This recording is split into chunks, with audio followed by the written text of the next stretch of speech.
Thermal conductivity क्या होता है एक बार समझेंगे अच्छे से।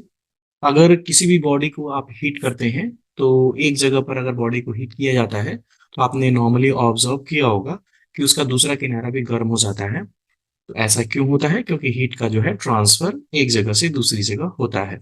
चलिए, इस थर्मल कंडक्टिविटी के लिए और क्या हमें इसे समझना है तो चला देखते हैं। आप जैसे देख सकते हैं कि आपके सामने एक फिगर है जिसके अंदर मेरे पास एक रॉड है, बेसिकली मेटल रॉड है कोई एक। और इस मेटल के रॉड की जो लंबाई है, लेंथ, इसकी लेंथ जो है आपकी वो है डेल्टा एक्स। थर्मल कंडक्टिविटी समझने के लिए आपको सबसे पहले एक मेटल रॉड कंसीडर करना होगा जिस रॉड की लंबाई जो है आपकी डेल्टा एक्स है। और एक किनारे जो है मैं इसका हीट करूंगा तो दूसरा किनारा जो है हीट वो ट्रांसफर हो जाएगा। हीट की ट्रांसफर जो है एक पॉइंट से दूसरे पॉइंट पर होगी। आप यहाँ पर फर्स्ट ए पॉइंट कह सकते हैं, दूसरा जो है आपका बी पॉइंट है। Delta Q amount of heat का ट्रांसफर होगा डेल्टा टी टाइम में।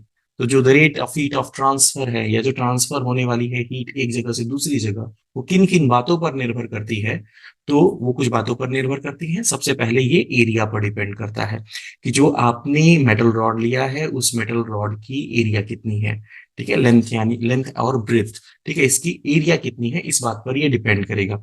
सपोज करिए अगर एरिया ज्यादा होगा तो एरिया ज्यादा होगा तो ज्यादा हीट ले सकेगा एक किनारे। अगर यहाँ पर मैं हीट करता हूं बर्नर की मदद से तो एक जगह हीट करने की वजह से क्या होगा कि एक किनारे का तापमान बढ़ेगा, लेकिन सेम टाइम पर जो दूसरा किनारा है अदर एंड, यहाँ पर टेम्परेचर में कोई डिफरेंस नहीं आता है। लेकिन जैसे ही आप एक किनारा हीट करते जाते हो आप देखते हो कि दूसरा किनारा भी आपका गर्म होना शुरू हो जाता है।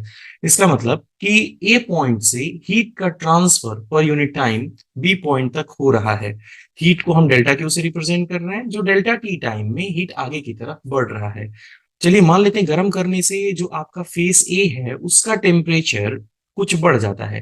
पहले पूरी बॉडी की टेम्परेचर टी थी और हीट करने से तापमान जो है एक किनारे का थोड़ा सा अमाउंट में टेम्परेचर इंक्रीज हो गया।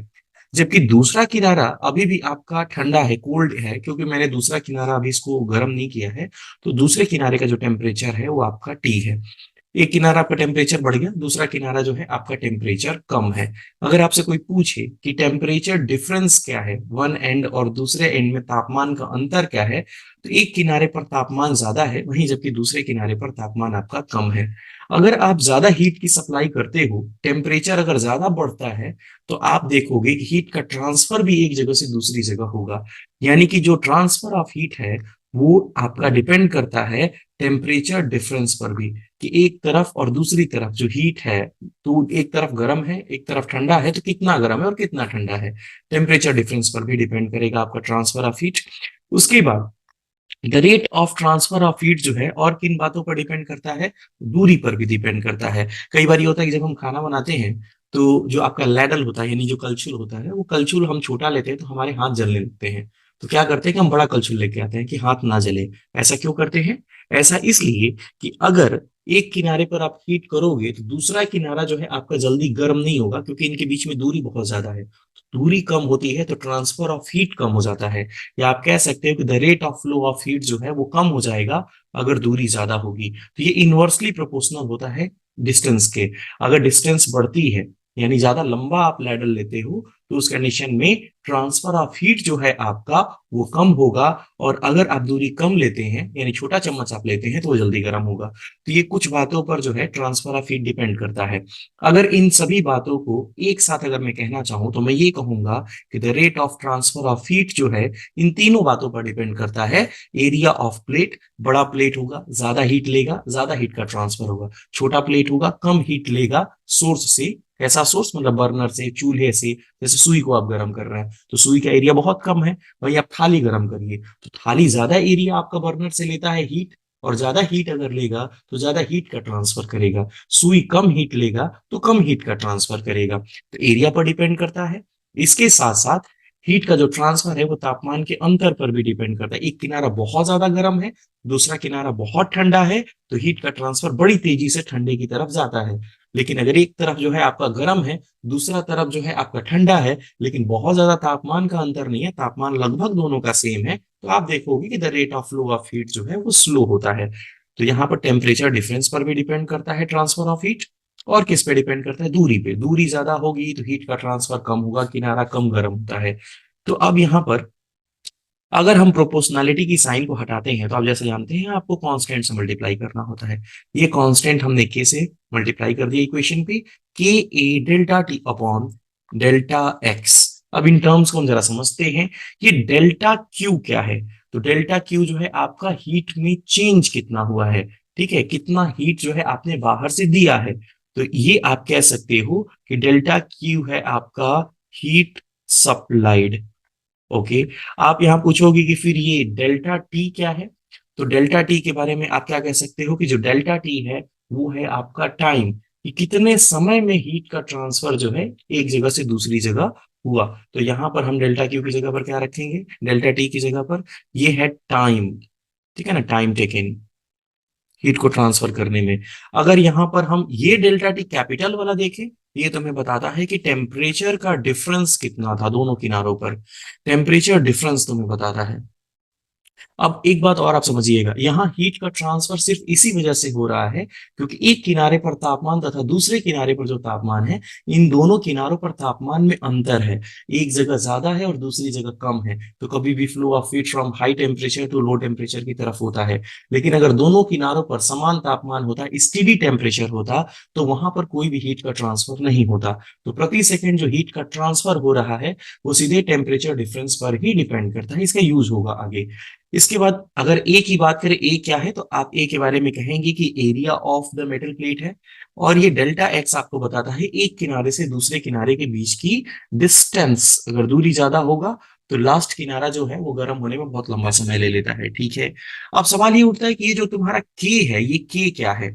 इसे हम कहते हैं कोफिशिएंट ऑफ थर्मल कंडक्टिविटी। का एक सिंपल सा ये मतलब है कि अगर आपके पास मैं कॉपर का, सिल्वर का या एल्यूमिनियम का, मैं अलग अलग किस्म के मेटल्स को आपको दूं और सबको गर्म करने को बोलूं, तो आप यहां नोटिस करेंगे कि सारे के सारे धातु एक समान गर्म नहीं होते हैं। एक समान हीट का ट्रांसफर नहीं होता है। अगर सिल्वर है, बहुत बढ़िया कंडक्टर है वो हीट का, तो वो तेजी से गर्म होगा। कॉपर की बात करें तो कॉपर और मतलब तेजी से होगा, बट सिल्वर से ज्यादा नहीं होगा। उसके बाद आयरन की बात करें तो ऐसे हर एक मटेरियल की जो कंडक्टिविटी होती है ना, कंडक्टिविटी कहने का मतलब चालकता। किसका चालकता? हीट के ट्रांसफर होने की एबिलिटी। यहाँ पर हर मेटल के मटेरियल पर डिपेंड करता है। और वो मटेरियल को बताएगा कौन? के। ये के तुम्हें बताएगा कि आपने कौन सा मटेरियल ले रखा है। अगर पहला मटेरियल अगर कॉपर है तो दूसरा मटेरियल क्या है? तो के आपको क्या बताता है कि आपने कौन सा मटेरियल लिया है जिसे आपने हीट किया है, ठीक है। अब यहां से अगर आप कोफिशिएंट ऑफ थर्मल कंडक्टिविटी या के निकालना चाहते हैं तो के इज इक्वल टू, आप क्या कर सकते हो, के को यहां से डेल्टा एक्स की वैल्यू ऊपर की तरफ भेजेंगे। आप लिखेंगे delta Q upon delta T. उसके बाद डेल्टा एक्स नीचे से ऊपर की तरफ आता है और एरिया और इसके साथ साथ जो टेम्परेचर डिफरेंस है वो नीचे की तरफ जाता है। तो यहां से आप थर्मल कंडक्टिविटी का कोफिशिएंट कैलकुलेट कर सकते हो। चलिए बात करते हैं कि अगर मेरे पास एक ऐसा सिस्टम है जिस सिस्टम के अंदर आपने क्या कर रखा है कि एक किनारे जो है आपने हाई टेम्परेचर दे दिया बॉडी को और दूसरा किनारा आपने लो टेम्परेचर दे दिया, ठीक है। चलिए पहले किनारे पे हमने क्या किया? हाई टेम्परेचर दे दिया। सपोज करिए यहाँ पर 100 डिग्री सेंटीग्रेड का तापमान है, वहीं दूसरे किनारे पर आपका 0 डिग्री सेंटीग्रेड का तापमान है। एक सोर्स है तो दूसरी तरफ आपका सिंक है। अब दो बेड बॉडी को मैंने जोड़ा है, दोनों का एरिया सेम है, ठीक है। दोनों का एरिया आप देख सकते हैं, दोनों का एरिया क्या है? आपका सेम है। तो दोनों का एरिया, फर्स्ट बॉडी का एरिया ए है और सेकेंड बॉडी का एरिया भी क्या है? आपका ए है। मान लेते हैं दोनों की जो लंबाई है वो भी सेम है, इसकी लेंथ डेल्टा एक्स, और दूसरी बॉडी जो है उसकी लेंथ भी आपकी क्या है? डेल्टा एक्स है।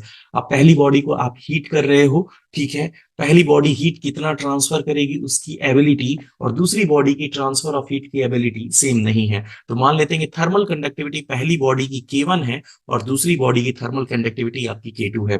अब जैसा कि मैंने इन दोनों बॉडीज को आपस में कनेक्ट कर दिया है, ठीक है, दोनों कनेक्ट करने से क्या होगा कि यहां से स्टार्ट से आपका हीट लेगा पहली बॉडी, वो ट्रांसफर करेगा दूसरी बॉडी को, फिर वो हीट जो है आप देखोगे कि 0 डिग्री की तरफ, सिंक की तरफ जाएगा। एक ऐसा टेम्परेचर आएगा जिसमें बॉडी की टेम्परेचर दोनों की सेम हो जानी है। अब सवाल ये कि पहले की कंडक्टिविटी क्या है? तो K1 है। दूसरे की थर्मल कंडक्टिविटी क्या है? तो K2 है। अब यहां पर दोनों की मिला के थर्मल कंडक्टिविटी क्या होगी? पहले और दूसरे दोनों को मिला के थर्मल कंडक्टिविटी क्या होगी? चलिए उसको समझते हैं। ये कॉम्बिनेशन जो आप देख रहे हो, 1 बाई 1 कॉम्बिनेशन को कभी भी हम सीरीज कॉम्बिनेशन का नाम देते हैं। और सीरीज कॉम्बिनेशन में हमें पता करना है कि दोनों की थर्मल कंडक्टिविटी क्या होगी। चलिए, उसको समझने से पहले एक थोड़ा सा कॉन्सेप्ट आप समझिए। एक क्लास 10th में आपने पढ़ा था कि करंट की वैल्यू क्या होती है। तो करंट को आप क्या कहते हो? The rate of flow of charge per unit time, delta Q by delta T. और इसे आप करंट आई भी कहते हो। I is equal to Q upon T का आपने कॉन्सेप्ट पढ़ा है। अच्छा, I is equal to Q upon T में ओम्स लॉ से आपने पढ़ा था कि वी अपॉन आर। वी क्या है? वी है तुम्हारा वोल्टेज डिफरेंस। ठीक है ना? वोल्टेज डिफरेंस क्या है कि आप किसी भी मेटल में अगर करंट दौड़ाना चाहते हो तो उस मेटल को आप क्या करते हो, इस मेटल को दोनों किनारों को आप बैटरी से जोड़ देते हो। तो एक किनारा आपका हाई पोटेंशियल मिलता है और दूसरा किनारा आपको लो पोटेंशियल मिलता है। यानी कुल मिला के यहाँ पर होता है पोटेंशियल डिफरेंस, जिसकी वजह से इस मेटल प्लेट के अंदर जो है तुम्हारे चार्ज मेटेरियल जो होते हैं पार्टिकल, वो क्या करते हैं? फ्लो करते हैं। डेल्टा टी टाइम में तो करंट बनता है। सवाल यहाँ ये करंट बना क्यों? तो यहाँ पर करंट इसलिए बना क्योंकि आपने पोटेंशियल डिफरेंस दिया। आप पोटेंशियल डिफरेंस देंगे तो करंट फ्लो करेगा। सिमिलरली आपने यहाँ पर पोटेंशियल डिफरेंस नहीं दिया है, आपने दिया है क्या? Temperature difference. एक तरफ हाई टेम्परेचर, दूसरी तरफ आपका लो टेम्परेचर। आप अगर इस मटेरियल से अगर आप इसको कंपेयर करते हैं तो आप पाएंगे कि यहां पर जो मटेरियल मैंने रखा है इसको हमने वोल्टेज डिफरेंस नहीं दिया है, हमने दिया है यहां पर टेम्परेचर डिफरेंस। एक किनारे हाई टेम्परेचर, वहीं दूसरे किनारे आपका क्या है? Low temperature. तो जब एक किनारे आप हाई टेम्परेचर देते हो, दूसरे किनारे आप लो टेम्परेचर देते हो, तो टेम्परेचर डिफरेंस की वजह से हीट का फ्लो जो है इन बॉडीज के अंदर होती है। ठीक है? तो अगर वो फॉर्मूला जो करंट में था, अगर हम इसे रिलेट करेंगे अपने थर्मल कंडक्टिविटी वाले फॉर्मूले से, तो आप यहां पर पाएंगे रेजिस्टेंस की वैल्यू। रेजिस्टेंस यानी कि जैसे करंट के बहने का विरोध होता है, चार्ज के फ्लो का अपोज होता है, वैसे ही यहां पर थर्मल कंडक्टिविटी के अंदर हीट का फ्लो जब किसी बॉडी के अंदर होता है एक किनारे से दूसरे किनारे की तरफ, तो यहां पर हीट के फ्लो का भी अपोज होता है, विरोध होता है। इसे हम कहते हैं रेजिस्टेंस ऑफ हीट। तो यहां पर रेजिस्टेंस ऑफ हीट जो है या हीट रेजिस्टेंस, वो क्या होगा वो हम चलिए देखते हैं। कितना हीट के फ्लो का विरोध होगा यहाँ पे, इसको हम रिलेट करते हैं। चलिए, हमने जो फॉर्मूला बनाया था अभी, उस फॉर्मूले का इक्वेशन क्या था? Delta Q upon delta T is equal to K A delta T upon delta X. क्या यही फॉर्मूला था? क्या इस फॉर्मूले को मॉडिफाई करके मैं ऐसे लिख सकता हूं? Delta Q upon delta T is equal to K A जो ऊपर था, इस के ए को आप नीचे लेके जाइए, ऊपर रखिए सिर्फ डेल्टा टी, और नीचे जो है पहले से था डेल्टा एक्स। ये जो सारी ऊपर वाली वैल्यू थी, आप इसे नीचे ले जाके डिनोमिनेटर में यहां पर लिख दीजिए। तो जो आप लिखते हो तो इक्वेशन में कोई फर्क नहीं पड़ता, क्योंकि ये नीचे से फिर उलट के ऊपर ही आने वाला है। ठीक है? तो इससे कोई इक्वेशन में चेंज नहीं आने वाला। अब जरा रिलेट करिए अपने करंट वाले फॉर्मूले से। तो करंट वाले फॉर्मूले में क्या आपने देखा था? करंट में आपने ये पढ़ा था कि चार्ज का फ्लो होता है टी टाइम में। यहाँ क्या फ्लो हो रहा है? हीट का फ्लो हो रहा है। किसने टाइम में? टी टाइम में। ठीक है? यहाँ क्या अंतर था? तो वोल्टेज में अंतर था एक किनारे और दूसरे किनारे का। जबकि यहां देखेंगे तो तापमान में अंतर था एक किनारे से दूसरे किनारे में। तो करंट वाले फॉर्मूले में नीचे की तरफ कौन था? रेजिस्टेंस था। यहाँ रेजिस्टेंस की जगह पर आपके थर्मल वाले में कौन सा फॉर्मूला है? ये फॉर्मूला है। तो अगर आपसे कोई पूछे कि हीट रेजिस्टेंस का फॉर्मूला जो है वो क्या होगा, तो आप लिखोगे R H is equal to delta X upon K A.